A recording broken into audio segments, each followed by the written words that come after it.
Oke, shalom kawan-kawan sekalian yang dikasihi oleh Tuhan kita Yesus Kristus. Pada kesempatan kali ini kembali saya mau membuat satu video yang pastinya tentang hal-hal yang berkaitan dengan teologi Kristen atau iman Kristen. Jadi minggu lalu saya menyampaikan juga tentang makna penderitaan Kristus bagi iman Kristen. Dan saat ini saya mau memberikan satu pembahasan yang sangat menarik di dalam iman Kristen ya. Oke. Jadi saya akan menyampaikan satu video tentang kristologi di dalam Injil Yohanes.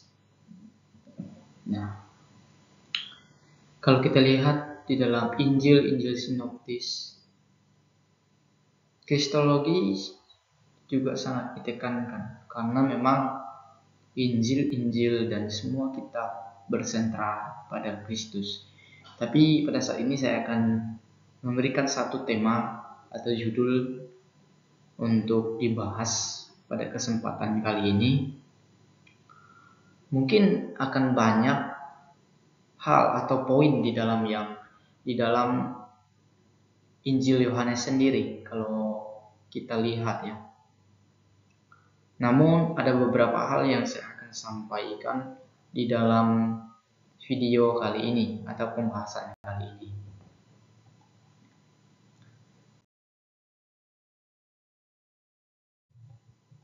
Jadi kalau kita lihat Injil Yohanes sendiri adalah salah satu kitab di dalam Alkitab Kristen, khususnya dalam Perjanjian Baru. Dan Injil Yohanes merupakan Injil yang keempat sesuai urutan yang diberikan di dalam Alkitab ya.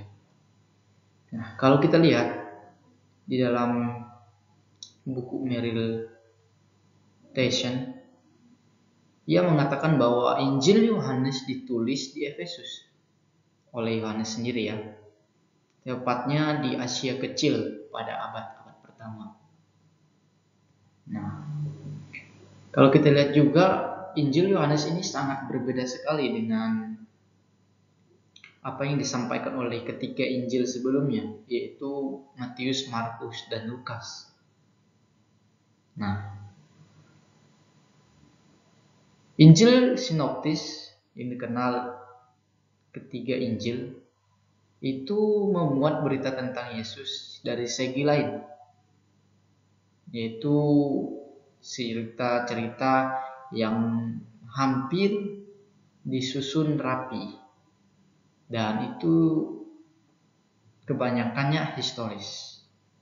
Tapi kalau kita lihat di dalam Injil Yohanes sendiri, kita akan banyak menemukan bahwa pokok-pokok teologis terdapat di dalamnya. Bukan berarti di dalam Injil sinoptis tidak ada ya, tetapi kalau kita lihat di Injil Yohanes sendiri begitu sangat ditekankan, yaitu menekankan Yesus sebagai anak Allah lebih daripada Injil sinoptis. Kalau Injil sinoptis kan melihat Yesus dari kemanusiaannya, kehambaan Kristus. Tapi kalau kita lihat di dalam Injil Yohanes sangat ditekankan tentang Yesus sebagai Allah.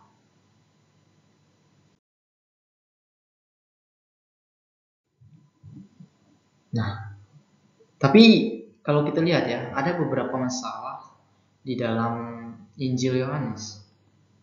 Itu pertama, Yesus diangkat sebagai Allah pada tahun 325 di dalam Konsili Nisea. Jadi banyak pandangan atau orang yang menolak tentang Yesus, mengatakan bahwa Yesus baru diangkat sejak tahun 325. Tetapi kalau kita lihat Injil Yohanes ditulis sekitar abad pertama, itu tidak mungkin ya. Kalau kita lihat, berarti Injil Yohanes merupakan Injil yang tepat untuk argumentasi tentang permasalahan yang mengatakan bahwa Yesus diangkat sebagai Allah pada tahun 325. Nah, yang kedua, Injil Yohanes telah terkontaminasi atau tercampur dengan ajaran-ajaran atau bahkan diambil dari pemikiran-pemikiran tradisi Yunani. Karena orang-orang yang berpandangan demikian mengatakan bahwa di dalam prolog di pasal 1 mengatakan firman menjadi manusia. Nah, tapi kita akan lihat nanti ya, bagaimana ajaran yang diberikan oleh Yohanes tentang keilahian Yesus Kristus. Dan masalah yang terakhir yang saya temukan adalah pemikiran yang berpendapat bahwa kitab yang Yohanes tulis ini adalah kitab yang sudah dipalsukan. Ini membuat banyak di antara kita semua menganggap hal demikian benar. Tetapi ini adalah tanggapan atau argumentasi orang-orang yang hendak mematahkan bahwa Yesus itu adalah Allah. Tapi iman Kristen tidaklah seperti itu ya.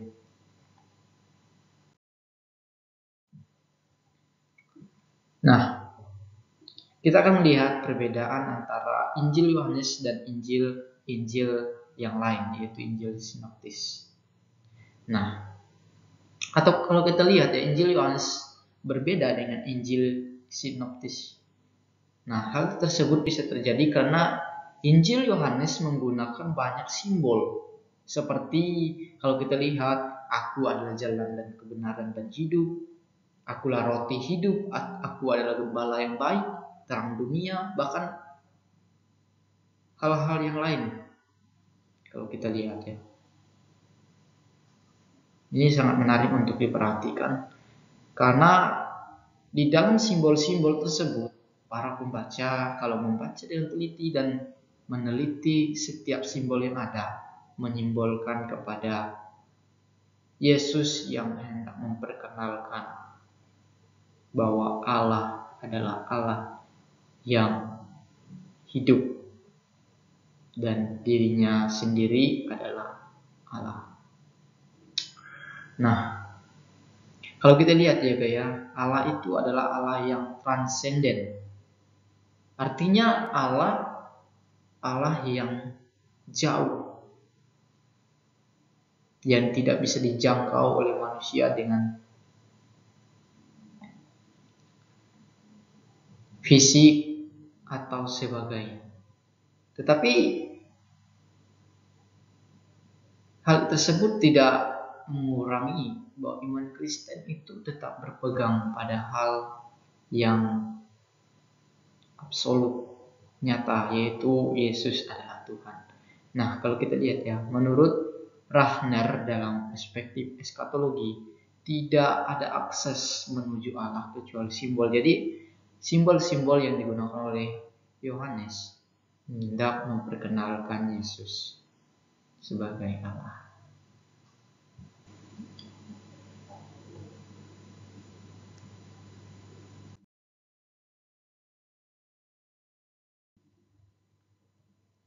Nah, kita akan melanjut dengan pertanyaan, siapakah Yohanes? Atau siapakah penulis dari kitab Yohanes ini? Kalau kita lihat di dalam Markus 1 ayat 20,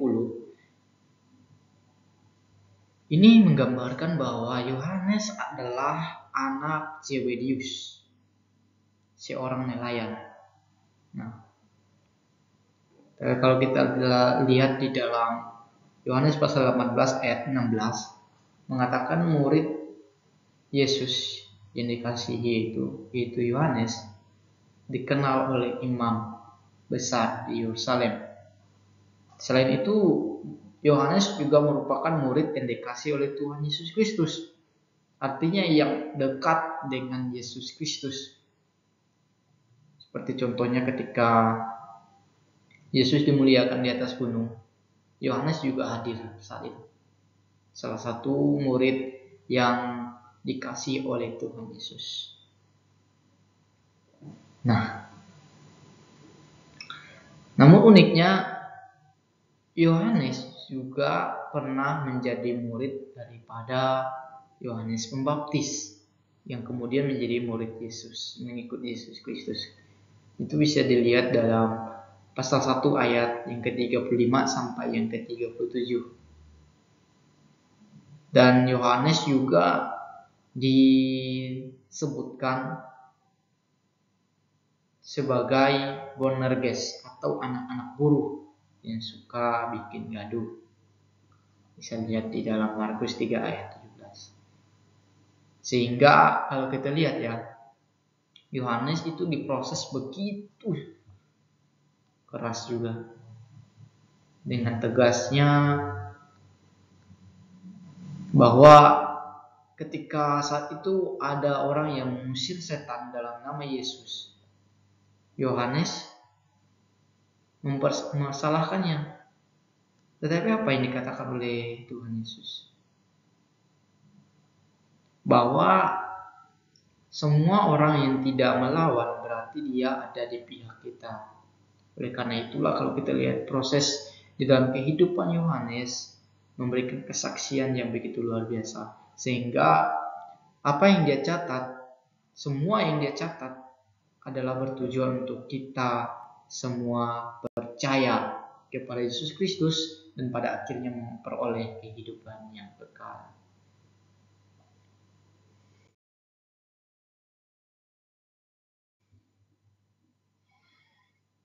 Kita akan melihat perbandingan Injil Yohanes dan Injil Sinoptis. Yang pertama, Injil Yohanes lebih bersifat teologis. Nah, artinya hal-hal yang teologis begitu ditekankan di dalam Injil Yohanes, dan juga Injil Yohanes bersifat spiritual daripada Injil Sinoptis yang lebih bersifat historis dan kronologis.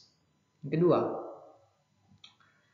Injil Yohanes ditujukan kepada orang-orang Kristen pada saat itu. Jadi bukan hanya kepada orang Yahudi, bukan hanya kepada orang Yunani, tetapi kepada semua orang Kristen pada saat itu. Ini tujuannya adalah Yohanes ingin agar iman orang Kristen itu tetap teguh di dalam Yesus. Nah, kalau kita lihat dalam buku Roy Bezu, gaya narasi Yohanes jelas berbeda dari Injil Sinoptis, yaitu lebih bersifat kepada teologis dan spiritual.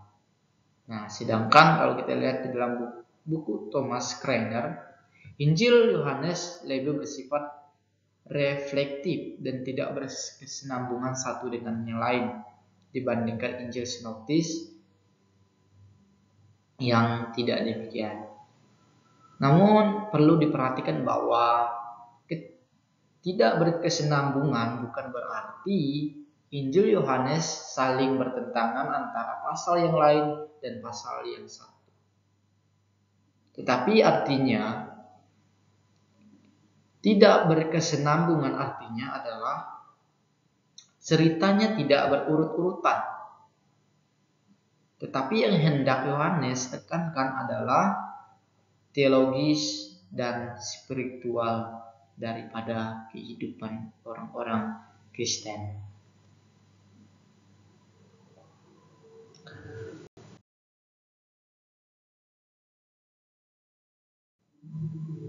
Kita akan melihat hubungan Injil Yohanes dan Injil Sinoptis. Jadi meskipun mengalami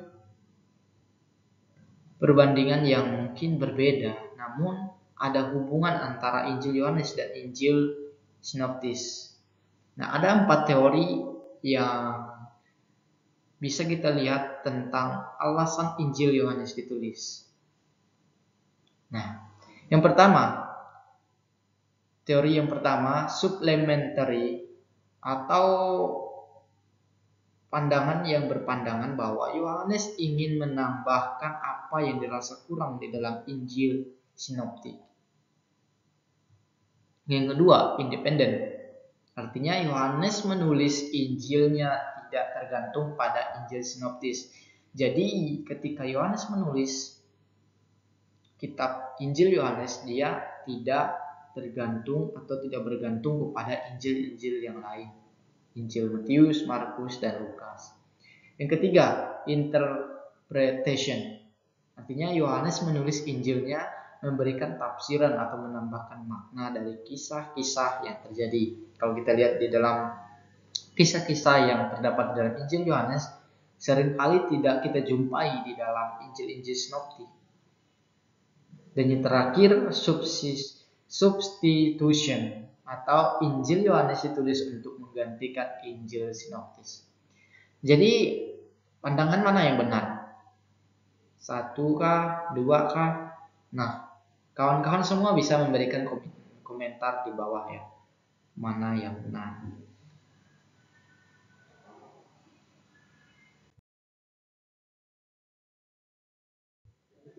Tapi saya akan memberikan argumen saya.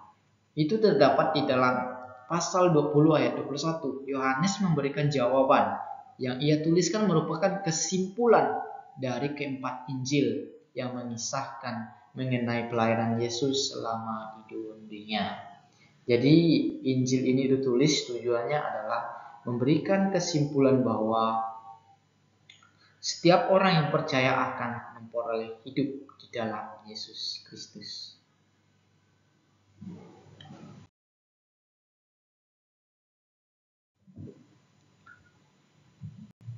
Kita akan melihat apa sih teologi Injil Yohanes. Di dalam video kali ini saya hanya memberikan 3 saja ya, teologi Injil Yohanes. Yang pertama itu Yesus sebagai Logos atau Yesus sebagai firman. Yang kedua, Yesus sebagai Mesias atau yang diurapi. Dan yang ketiga, Yesus sebagai anak manusia. Kita akan melihat satu persatu. Yesus sebagai Logos. Nah, konsep Logos merupakan prolog dalam Injil Yohanes. Kawan-kawan bisa lihat di dalam pasal 1 ayat 1 sampai 18. Namun, kenapa hanya singkat saja Yohanes menjelaskan Yesus tentang Logos, Yesus sebagai Logos? Kenapa hanya di pasal 1 dari ayat 1 sampai 18 saja? Nah, ini artinya ada sesuatu yang membuat Yohanes hanya secara singkat menyampaikan hal ini. Kalau kita lihat di tradisi pada saat itu ya, konsep Logos sudah ada sebelum Yohanes menulis ini.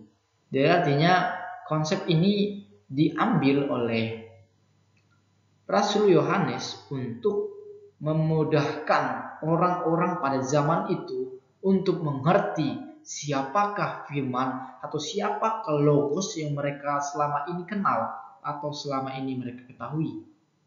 Nah, kalau kita lihat istilah Logos ini muncul beberapa kali di dalam Injil Yohanes ya. Misalnya pernyataan atau perkataan. Yohanes 4 ayat 39. Dan juga firman Allah sebagai wahyu. Yohanes 10 ayat 35. Selain itu firman Allah yang dinyatakan melalui Yesus Kristus. Yohanes 17 ayat 14. Jadi yang hendak saya sampaikan saat ini, Logos dinyatakan melalui Yesus Kristus. Karena di dalam pasal 1 ayat 1 sampai 18, Logos yang ditekankan di dalam Injil Yohanes adalah pribadi Yesus Kristus sendiri.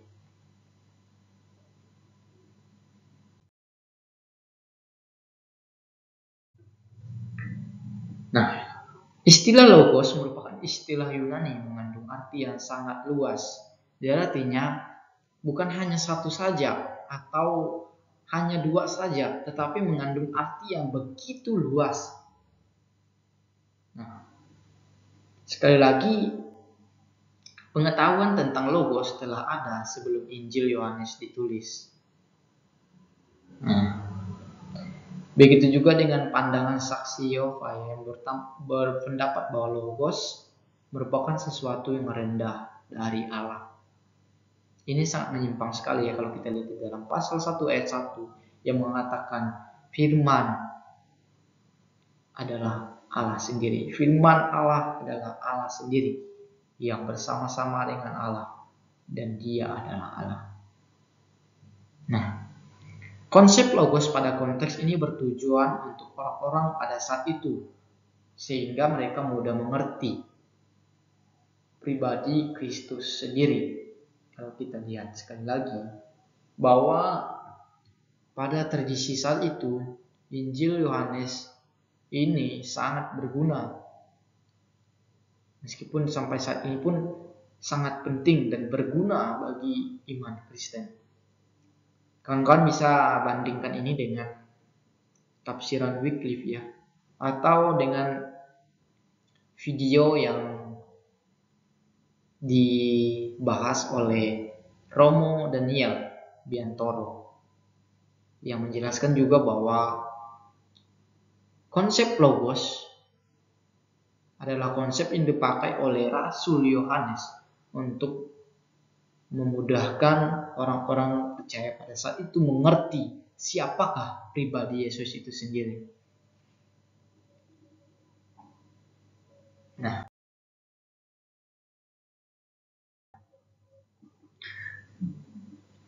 kawan-kawan, mari kita lihat pandangan-pandangan mengenai logos. Yang pertama itu pandangan dalam konsep Yahudi. Yang kedua, logos dalam konsep Yunani. Dan yang terakhir kita akan melihat konsep logos di dalam Injil Yohanes. Nah, kita akan mulai dari satu pandangan dulu. Kita melihat logos dalam konsep Yahudi. Bagaimanakah konsep logos itu di dalam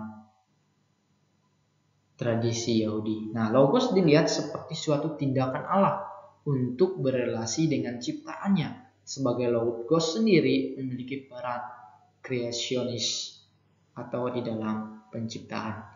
Jadi di dalam konsep Yahudi, logos ini dianggap sebagai sesuatu yang mempersatukan manusia dengan Allah atau Allah dengan ciptaannya. Logos ini sangat berperan penting di dalam relasi antara Allah dan manusia. Kalau kita lihat di dalam istilah Ibrani yang dipakai adalah Davar Yahweh atau yang berarti firman Allah. Misalnya di dalam pasal 15 ayat 1 menunjukkan bahwa firman Allah datang kepada Abraham, dan tradisi hikmat juga mengenai gagasan firman atau logos. Jadi dalam tradisi-tradisi Yahudi, firman ini disebut juga firman Allah. Dan bagi Yahudi, firman diyakini telah ada sejak awal. Kita bisa bandingkan dengan Amsal pasal 8 ayat 22 dan Kejadian pasal 1 ayat 1. Dan juga firman itu bersama-sama dengan Allah. Nah, jadi kalau kita lihat dalam pandangan Yahudi, logos merupakan kuasa. Nah, kuasa, suatu kuasa yang dapat mempersatukan atau yang menjalin relasi antara Allah dan manusia. Dan firman itulah yang menciptakan segala sesuatu. Dengan firman-Nya Allah menciptakan segala sesuatu.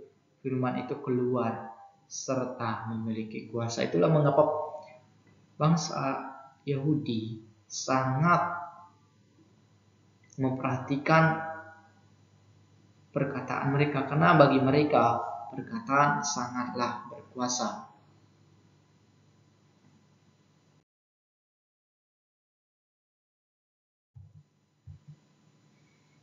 Kalau gitu bagaimana dengan konsep logos dari pandangan filsuf Yunani? Nah, Heraklitus pada tahun 500 sebelum Masehi berpendapat bahwa logos merupakan sesuatu kekuatan yang mempersatukan dan yang merupakan bentuk yang stabil dari dalam dunia ini yang terus berubah. Jadi fungsi logos adalah untuk menghubungkan antara manusia dengan alam semesta atau manusia dengan Allah, terlebih manusia dengan manusia itu sendiri. Jadi dalam konsep Heraklitus, konsep logos merupakan konsep yang mempersatukan atau menghubungkan antara satu dengan yang lain, pihak yang satu dengan pihak yang lain. Kalau itu sebelum itu ada pandangan dua filsuf yang terkenal, yaitu dari Socrates sekitar tahun 470 hingga 399 sebelum Masehi, dan juga Plato pada tahun 427 hingga 347 sebelum Masehi.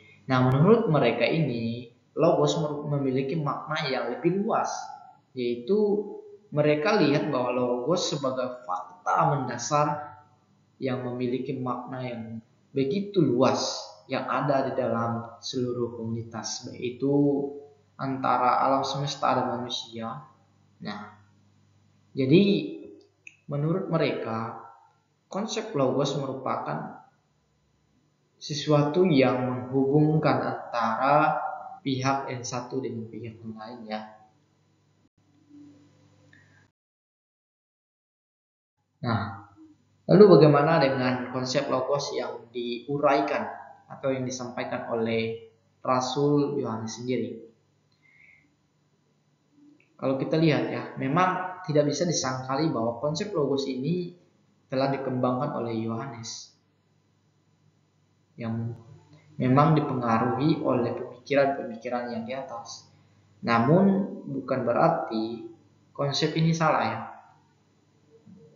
Dan konsep Yohanes bukanlah dipalsukan. Namun konsep Yohanes dapat dipercaya dan asli, ya. Sekali lagi, hal ini dilakukan oleh Yohanes agar para pembacanya pada saat itu mudah mengerti konsep kristologi yang ia sampaikan. Nah, hal yang menarik ialah penjelasan Rasul Paulus melampaui konsep baik Yahudi maupun Yunani. Jadi sebelumnya Yunani maupun Yahudi berpandangan bahwa ini merupakan sesuatu yang tidak memiliki pribadi, yang mereka anggap sebagai entitas saja, bukan dipribadikan. Jadi Yohanes ini melampaui dalam konsep logos antara Yahudi maupun Yunani.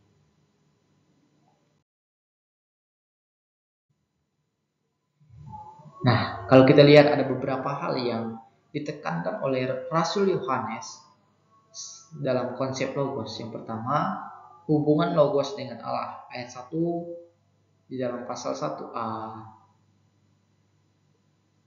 Yang pertama, hubungan logos dengan Allah kita bisa dilihat di dalam pasal 1 ayat 1a. Pada mulanya adalah firman. Ini merupakan satu pernyataan yang jelas tentang praeksistensi dari logos itu sendiri. Sedangkan di dalam pasal 1 ayat 1b, firman itu bersama-sama dengan Allah, membedakan Allah Bapa dari firman. Ini adalah dua oknum atau dua pribadi yang berbeda, tetapi menyiratkan satu hubungan pribadi antara keduanya. Jadi ada hubungan antara satu dan yang keduanya. Sedangkan di dalam pasal 1 ayat 1c, firman itu adalah Allah, menegaskan keilahian penuh dari firman itu. Bagaimana yang kedua? Nah, hubungan logos dengan penciptaan. Ayat 1 hubungan logos dengan penciptaan. Pasal 1 ayat 3. Segala sesuatu dijadikan oleh Dia, dan tanpa Dia tidak ada sesuatu pun yang telah terjadi dari segala sesuatu yang telah dijadikan. Ini menegaskan bahwa logos itu bukan ciptaan, melainkan pelaku daripada pencipta itu sendiri. Dan yang terakhir, Penekan logos dalam Injil Yohanes merupakan hubungan logos dengan manusia. Pasal 1 ayat 14. Firman telah menjadi manusia dan diam di antara kita. Ini ingin menegaskan kepada kita ringkasan sederhana mengenai inkarnasi Yesus untuk penebusan manusia dari belenggu dosa dan hukuman kekal Allah sendiri.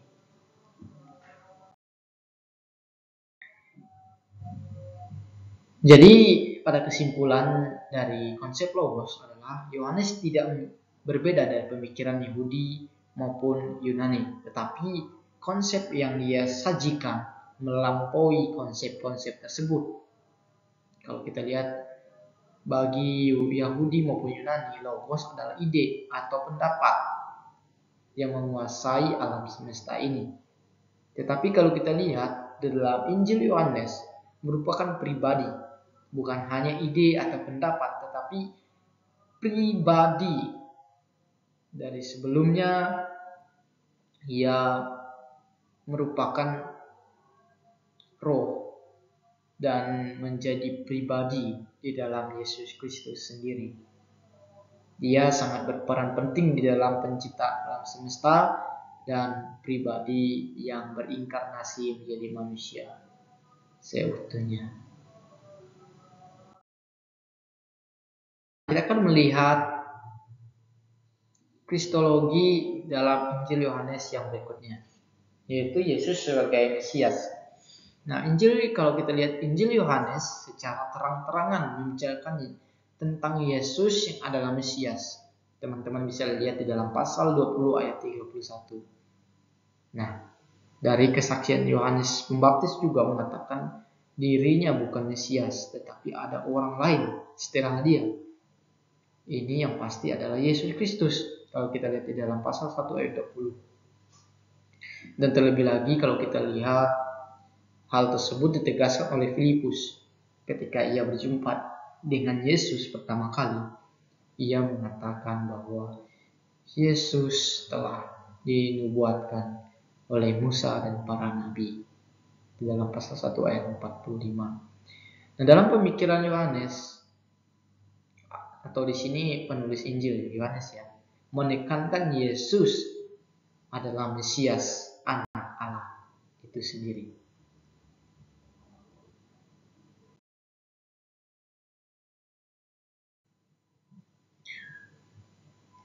Hanya dalam Injil Yohanes kita dapat temukan bahwa Yesus mengaku dirinya adalah Mesias, yaitu dalam percakapan dia dengan perempuan Samaria, pasal 4 ayat 26.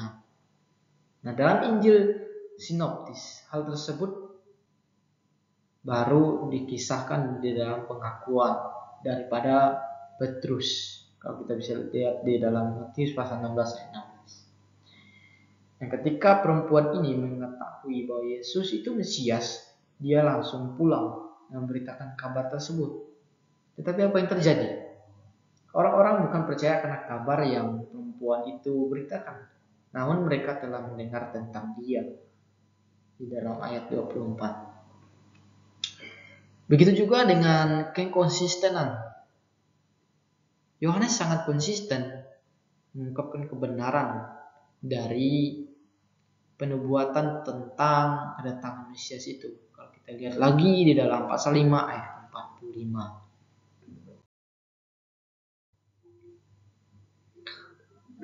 Tetapi hal yang mengejutkan, kalau memang Yesus mengaku dirinya adalah Mesias, lalu kenapa dia menolak untuk diangkat menjadi raja oleh orang-orang Yahudi dan lebih memilih menyingkir?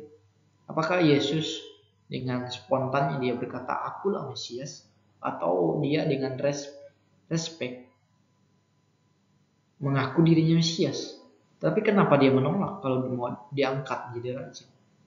Nah, inilah yang perlu kita benahi, bahwa bukan berarti Yesus tidak menyadari bahwa dirinya Mesias.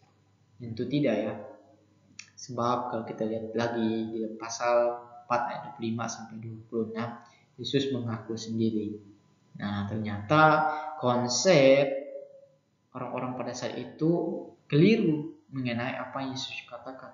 Yesus menegaskan bahwa Mesias yang datang itu bukanlah sebagai Mesias secara politik, melainkan Mesias yang akan menyelamatkan manusia dari hukuman dosa. Nah, hal tersebutlah yang membuat banyak orang Yahudi yang membenci Tuhan Yesus. Ya.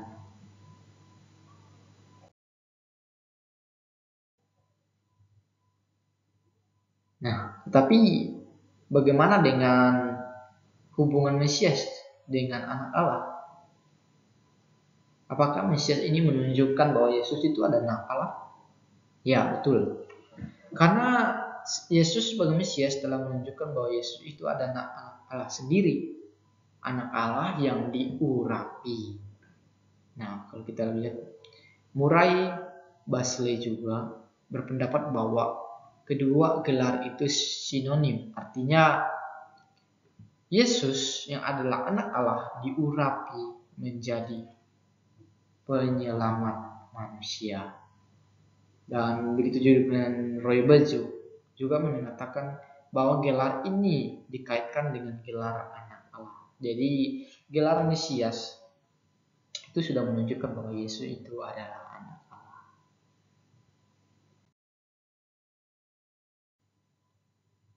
Nah, bagaimana dengan Yesus sebagai anak manusia?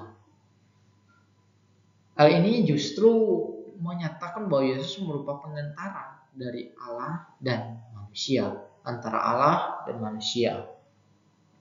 Yesus mengatakan kepada Daniel begini, kamu dan orang lain akan melihat langit terbuka dan malaikat-malaikat Allah turun naik kepada anak manusia.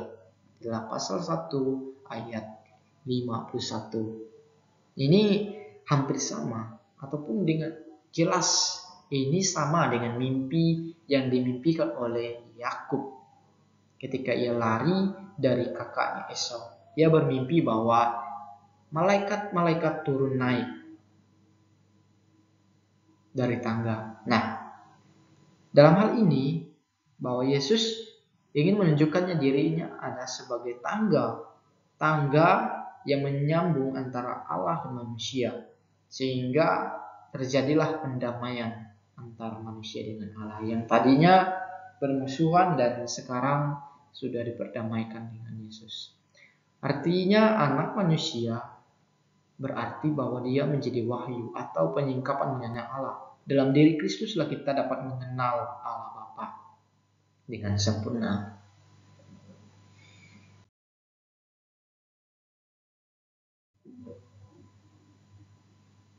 Nah, Yesus turun dari surga. Pasal 3 ayat 13. Dan ia akan kembali ke surga yang pernah ia berada sebelumnya. Pasal 6 ayat 62. Hal ini ditegaskan lagi oleh Yesus bahwa dia adalah jalan satu-satunya kepada Bapa. Jadi tidak ada satu jalan pun selain daripada Yesus untuk menuju kepada keselamatan. Itulah mengapa iman Kristen begitu menekankan bahwa Yesus satu-satunya jalan untuk kita dapat diselamatkan dari murka Allah itu. Selain itu, anak manusia juga menekankan bahwa Yesus memegang kuasa untuk memberi hidup yang kekal. Jadi, ini membuat kita untuk tetap terus yakin dan berharap pada Yesus, karena dari Dialah sumber kehidupan itu.